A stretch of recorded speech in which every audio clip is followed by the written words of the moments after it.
The Bronx is known for its art, infrastructure, and local artists.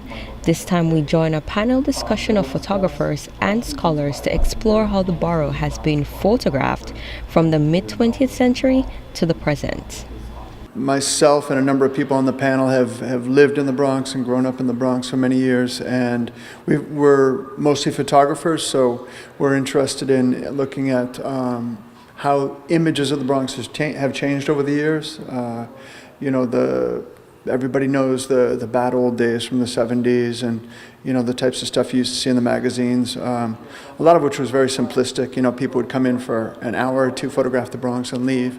Other photographers were from the Bronx and did more in-depth images and stories about the Bronx. And then we're looking at how that's changed over the years and where we are today.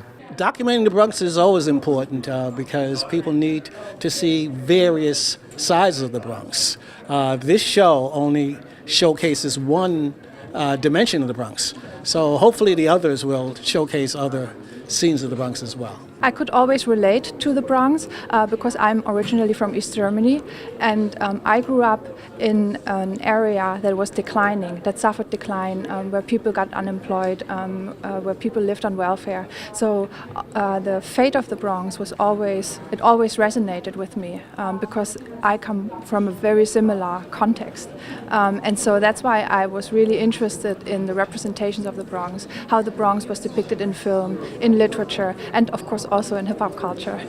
This panel discussion is also inspired by the legacy of Bronx-born photographer and educator Mel Rosenthal, who mentored generations of young photographers, including panelist Ricky Flores. One of the things that Mel kind of pushed was that, he kind of threw away this idea of the lone photographer going out and documenting what was going on in the community. What I'm bringing to the table is basically my history as a photographer in the South Bronx, but how it was informed by Mel Rosenthal's work, specifically in the South Bronx of America, where I'm quoted in multiple times, back in 1985.